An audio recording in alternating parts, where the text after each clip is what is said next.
एक सुनसान रात, पूरा शहर जब नींद से अपने रिश्ते को मजबूत कर रहा था, लेकिन घर पर रजत फिलहाल अभी भी जगा हुआ था। मोबाइल की स्क्रीन पर टकटकी लगाए अपने दोहरे चरित्र का प्रदर्शन कर रहा था। एक चरित्र में वह अपनी वह सोच उजागर कर रहा था जिसमें धन हो और उसके इर्द गिर्द लड़कियों का जमावड़ा लगा हो। दूसरी ओर वह डिंपल से बात कर रहा होता। डिंपल उसकी गर्लफ्रेंड का नाम था। यह उसकी 12वीं महिला मित्र थी। वह हर एक लड़की के साथ 3-4 महीने का ही वक्त बिताता था। डिंपल बेहद अमीर परिवार से ताल्लुक़त रखती है। बाकी लड़कियों की हूबहू रजत ने डिंपल को भी झूठ के पर्दे में ढक के रखा। उसने डिंपल के समक्ष अपने माता पिता की वह छवि प्रस्तुत करी जो उन्होंने कभी निभाई भी नहीं थी। कहते हैं ना कि किसी की छवि को धूमिल करना बेहद आसान है, बल्कि उनका नाम बनाना कठिन।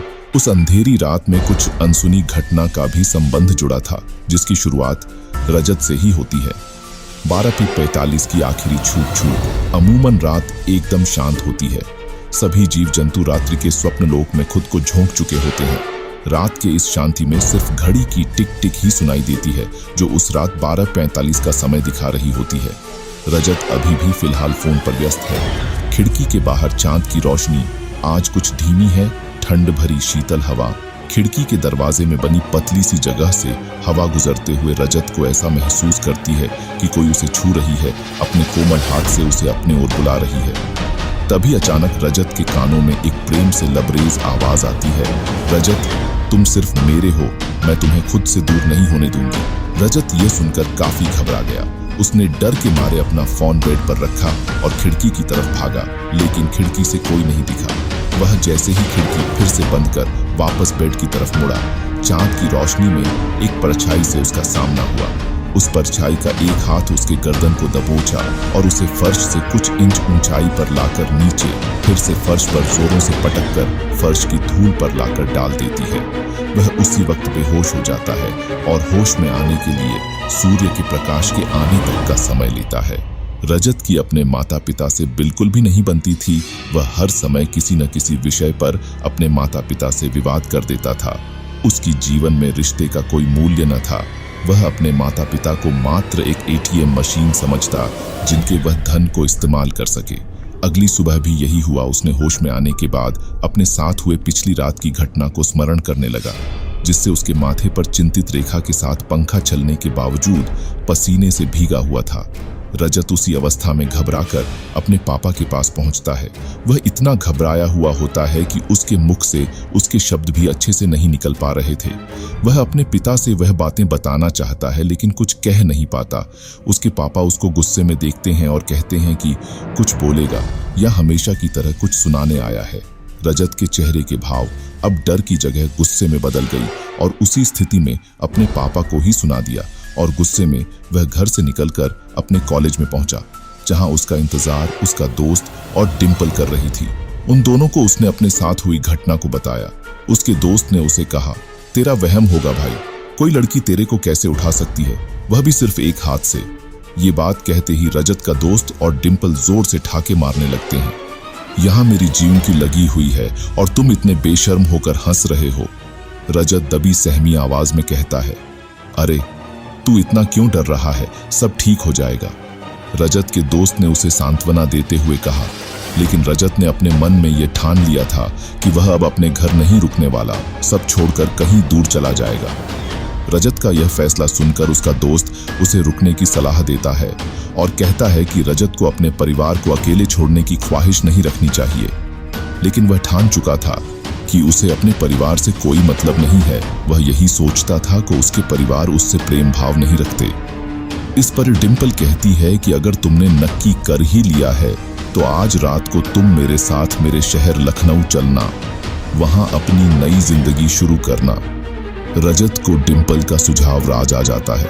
रजत ने डिंपल के कहने पर घर से अपना बैग को सही तरह से पैक कर चंडीगढ़ रेलवे स्टेशन पर पहुंच जाता है। डिंपल ने उसे प्लेटफॉर्म नंबर 4 पर आने को कहती है।